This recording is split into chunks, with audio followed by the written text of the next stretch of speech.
Hello folks and Happy New Year. Welcome to 2023. It's hard to believe this last year is gone and we're into a new year. So I thought I'd start off the new year with talking about a cool little trauma kit pouch, first aid kit pouch that you can attach to your plate carrier or your battle belt or a backpack or just your regular belt or whatever. So that's what we're going to talk about. So stay tuned. My name is Chris. You're watching Skills to Survive. We'll be right back.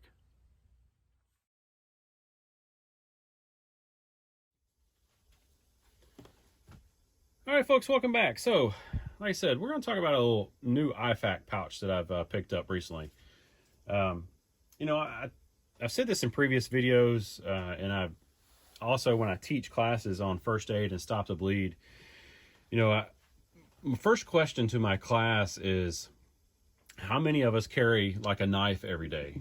Most people carry like a pocket knife or something like that every day. And then I ask the second question of how many people carry a gun every day? A lot of people here in the United States concealed carry. I'm one of them. I carry a gun everywhere I can, every day if I can. That's just, anyway. And then my third question is, how many people carry some type of a trauma kit or any type of first aid equipment on their person every day? And you might see one hand raise up. And again, I've said this in previous videos. I'm a firm believer of carrying some type of first aid on your person every day. If it's nothing but a tourniquet. Tourniquets save lives. And again, I also a firm believer, if you're going to carry a gun, you need to carry something to patch somebody up with. You may not necessarily be out there you might not want to help anybody else, but you also carry that first aid kit or that kit for yourself. So if you're not going to keep it for yourself, you need to have it help somebody else. Anyway, I digress. We're not going into that right now. So I've been following a guy on Instagram for a long time now, and he goes by the handle of CDH Tac Finland. And I'll annotate it down below there.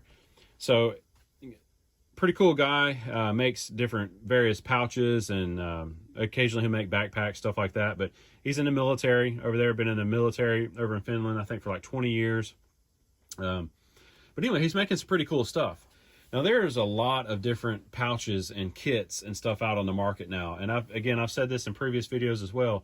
You have to decide for you, if you're going to carry something, what works best for you. Now, I have all kind of first aid kits and stuff. Again, being a medic for 25 years, I've accumulated a lot of stuff, and I have a lot of stuff. So I have pouches and kits, and I like to make my own stuff. But I also support those businesses that are out there, especially small businesses, veteran-owned businesses and stuff like that, who are making a quality product. And I think this is something that's very cool, and I think you're going to really like it. So he calls this system here, this is called his CAOS, C-A-O-S. It stands for Compact Ambidextrous System. Now, he makes 4 different pouches. This pouch here happens to be the CAOS B version, which stands for bleeder version. It's basically your stop to bleed stuff. So he has the I and the B. So he has the I, which is the IFAC version. It's a little bit bigger than this. It's actually a little bit wider and a little bit longer. And it obviously carries more stuff. And then he has the IS, which stands for short. It's the IFAC version, but a little shorter. And then he has the bleed, or the B, that's what this is. And then he has the B, the bleeder version S, or BS, which stands for short. It's a little bit smaller than this. So right now it has 4 different versions. And in 2023, he's actually came out with he's actually made these a little bit bigger. I think he said a centimeter wider, which allows for you to put a little bit more gear in there. Because again, I've used pouches like this, similar to this. I have them and I like them. The problem with a lot of these pouches and kits like this, and you'll see here in a minute, is the companies use elastic. And the elastic over time, if you've ever used anything elastic over time, it'll hold memory and it'll just wear out the elasticity.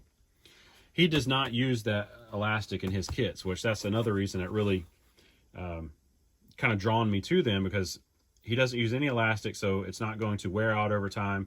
It's going to stay the same all the time, which is really nice. These, you'll see here, they're Molle compatible, so you can attach this to anything with Molle. I've attached this to my plate carrier, which I really like having it right on the back of my plate carrier. I've attached it to my battle belt.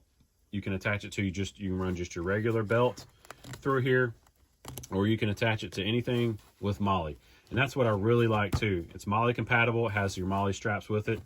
And since we're talking about the Molle, he makes these a unique, very unique Molle system here. So you got your little tab here, and you just pull it, and it's very hard here, little tab here that you feed through, and then you'll just, once you feed that through whatever you're putting it on, it just folds under this little Molle right there. It's kind of hard to do, because this is loaded, and as far as pouch loaded up with stuff.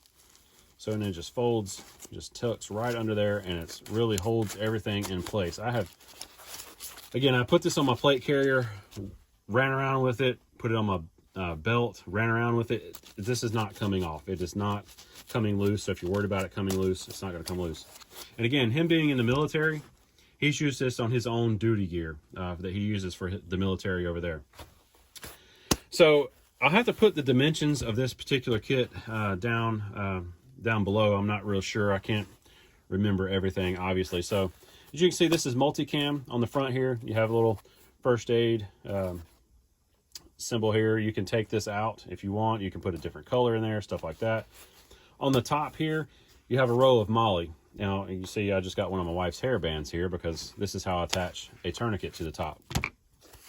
He makes a tourniquet sleeve that will attach to here, and you can use that tourniquet sleeve on your own belt separately, stuff like that as well. I'm going to get one of those, and I'll have to just do a different video showing you that as well. But in his newer versions, the ones that are about 1 centimeter wider, it allows for a standard Molle width. This is not the standard Molle width here, but with the new versions, it's a standard Molle width. So if you want to run like a Molle stick or something like that, it's standard. So anyway, the way this works, as you can see on the end here, it has a quick loop there. You can undo it. So whatever side you have this mounted to, you can just undo whichever buckle side you want. And then it has pull tabs. Again, one on each side. So whichever side this is attached to, you can just pull it right out. It's going to be kind of hard for me to do, but you can just pull it right out. And then you have this little pouch here. Now, again, there are companies in the US that make something very similar to this, and I have some of those.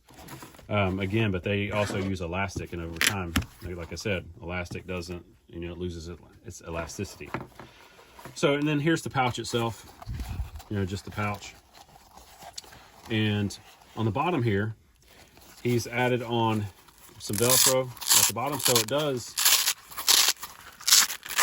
you can just open this and you can adjust it just a little bit. So if you need a little bit more width to it or whatever, you can do that. Let's set that to the side. So here's, here's the pouch itself. You can see here, there's his company there. It's got the, and then on the other side, it's got the finished flag. So it Velcros open, so you got a little pull tab here. Just open it up, and you have basically 2 spots to put your stop to bleed stuff. Now again, this is the stop to the bleeder pouch, so it's a little bit smaller than your regular IFAK. I managed to cram a lot of stuff in here, and we talked about that, myself and him, and that's why he decided to make something a little bit wider, so you can it's easier to get your stuff in and out. But another cool feature of this is over here on this side, this side's just a little flap here. So like I've said in previous videos, I like incorporating, if I can, a little bit of boo-boo stuff, because not everything is a major bleed. A lot of times you're just going to get a little boo-boo, and if you got some way to put Band-Aids in your kit, then I think you should do it. So he incorporates this area here, little pocket there, so you can put some Band-Aids there. All of his pouches come with nothing in them. He does not sell any type of medical gear or anything like that. He just sells the pouches. So for me, it's good because I have a lot of stuff that I like to build my own kits. So I put my own stuff in here. So just real quick, because we're spending on time, he has gives you a generous amount of shock cord on each side. So you can tell here, I still have a lot of shock cord. I can cut this off if I want, or whatever. And you have a little quick release there. So what I have here is just Here you go. Here's just a little trauma bandage here. I like these Israeli type bandages. I have them in all my kits. If I can have them in there, I think they're great. Right behind that, you can see a twin pack of Hyfin Chest seals. Over here on this side, I have a pair of gloves. I have some combat gauze. And then under that, I actually have a nasopharyngeal airway and some lubrication for that airway. And that all fits in this kit. You can cinch it down. You can take this stuff out. If you want. I also had some tape in here, but the tape that I had in here was just it was a little too much, and it wouldn't quite fit in my pouch. So, and then again, everything just folds back up. Got a nice compact package, and it slides into your pouch. So again, this is an awesome kit, and I highly recommend it, guys. I mean, again, there are places over here in the US that sell stuff like this, but again, I think the quality that this guy is doing, he is just cranking out some quality stuff. You may ask about these pull tabs here. You'll see these little pull tabs. The pull tabs are actually made to tuck in. So as you tell, when I unbuckled it, the pull tabs were just basically right here, and I just grabbed it and pulled it out. I was worried about this pull tab because I thought that it was going to rip over time. And he said, and he told me that when he got this material in, he actually did pull-ups with it. And I think I don't know how much he weighs, 150 pounds or maybe more than that, 180, I don't know. He weighs less than I do, but anyway, still he did pull-ups with this material here, so it will not rip. He guarantees me it's not going to rip out. You see he's got excellent stitching on everything. And on his eye kit, the bigger kit, the IFAC kit, it has a different pull tab on it. It actually has a handle. That's pretty cool, made out of this material here. And I'm not quite sure what this material is. I'll have to, again, put it in there below. He told me and I forgot, but I'll put it in there. So, again, I think this is a great kit. I mean, a great pouch. And, of course, again, I put all the stuff in here myself. So you can do it however you want. Now, one other cool feature is on the back here. A lot of people like to carry their trauma shears. A lot of guys, that's what they're doing. So he made the back, you can carry a set of trauma shears on there. I don't do that all the time because I carry my trauma shears elsewhere, but that's there if you want. Or you can run a belt through there or something through there if you don't want to use the Molle. You can run a belt through there if you wanted to do that as well. So again, I think it's an awesome pouch. I've been very happy with it. I've showed it to some of the guys I work with. They were pretty impressed with it. Some TAC medics and stuff like that. Again, it comes in a couple different sizes, and yeah, and I'm going to get the I size, the IFAC size, which is the bigger version. I'm going to get that version, and I'm going to get the his tourniquet sheath as well, and I'll show you that in another video when I get that. And guys, again, he's just one guy operation. He doesn't do this as his full-time job, so he makes a batch and he'll sell them. So you have to contact him if you're interested. He has sometimes different colors. I used to like multicam, so sometimes he'll do multicam black, stuff like that, different colors. It just depends on what he's able to get in at the time and when he's making them. So anyway, again, check him out. I'll put his information down below where you can check him out. And yeah, thanks for watching, folks. Get outside, get outdoors. Always make sure you have the necessary skills to survive, and always make sure you have your PPE, plan, prepare, and exercise. Carry some type of first aid gear on you at all times, because in this day and age, you never know when you might going to need it for yourself or to save a life of somebody else. Thanks again for watching, folks, and I'll see you on another video really soon.